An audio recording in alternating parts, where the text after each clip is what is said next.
Hi, this is David again with PurePoint Golf. Hopefully you were able to watch the last video I did on swing plane and the 9 o'clock checkpoint that we have in the PurePoint Golf Theory.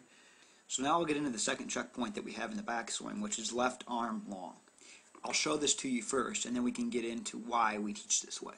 So as the backswing unfolds, watch the way the left arm stays long the entire backswing.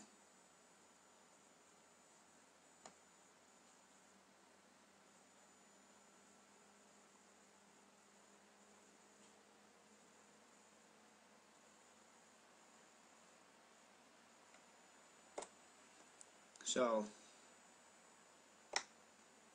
it's long here.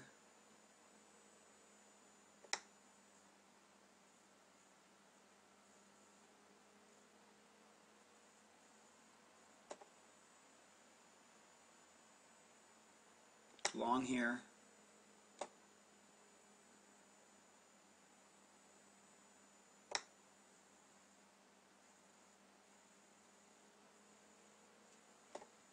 And it's long all the way at the top of the backswing.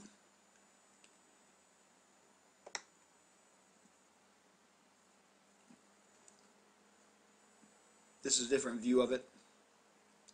So that's pretty straightforward, but again, this is one of those moves that you can feel like you were doing it correctly, but if you really pay attention, or if you lose concentration, or if you have somebody watching over your shoulder, you might find that the left arm isn't actually as straight as you think it is. I would say that of the golfers I see, only about 20% keep the left arm straight like they should. But if you watch the pros on TV, this is one thing that you will always see. You'll always see that extended left arm. Very good amateur players also do this. So now that you've seen this done right, let's talk about why we put so much emphasis on it. There are two reasons. First and most importantly, it contributes to consistency. Think about it like this. If you allow your elbow to bend, you've just added a variable to your golf swing. I can guarantee you that your elbow will not unhinge and hinge back every single swing at the exact same time. Sometimes it may not return to straight at all. That would make the total length of your arm plus the club shaft shorter. Golf is a game of inches, so even a quarter-inch difference would be the difference between a good shot and a bad shot. Keep the left arm long every swing, and you'll eliminate that variable. One less thing to worry about is a good thing when it comes to golf, right? But here's the other reason. We put less emphasis on this, but that long left arm generates distance. It's a lever. It creates width in your golf swing.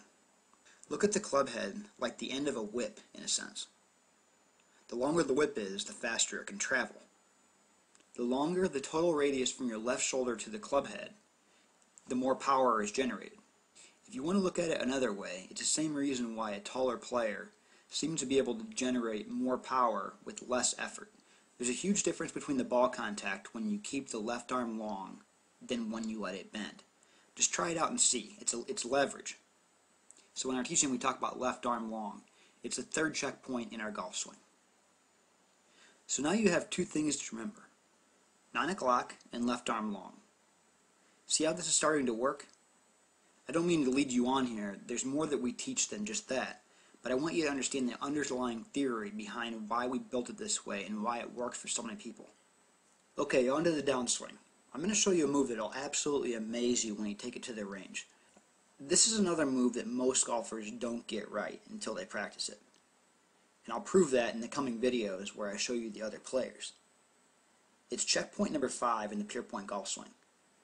Because your swing is moving so fast during the downswing, many players have a very hard time, I like to call it keeping up. What that means is they let their body get so far ahead of their hands and club face that all sorts of ugly things start to happen. So here's how I explain this move. The end result is that the right arm is straight at impact, as you can see.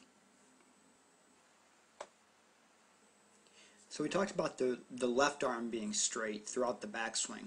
And you can see the left arm still is straight.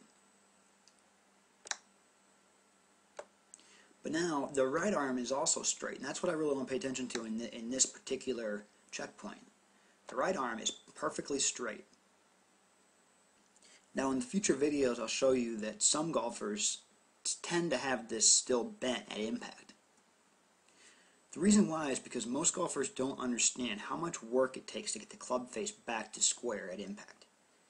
Usually what happens is they turn their shoulders so early in the downswing it ends up throwing their swing plane outside of the path.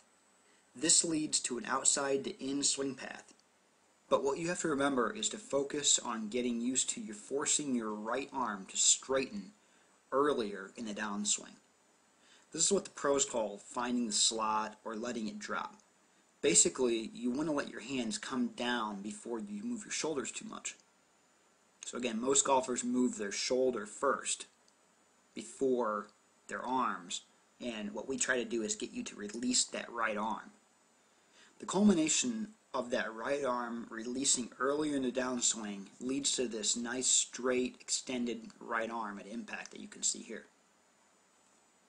Now some of the pros that you can see on TV, they can hold that right elbow bend really long and release really late in the swing and come through the ball so quickly.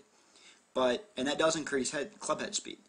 But the problem is your timing has to be impeccable in order to do that every single time the same way. For the average everyday golfer, I'd say 10 handicap and above, all you need to focus on is that right arm being straight at impact. And you need to think about doing it much earlier than you realize. Again, with this move, just try it on the range and you'll see. Increase distance and the slice will be minimized. This is a very key move, but you have to pay very close attention.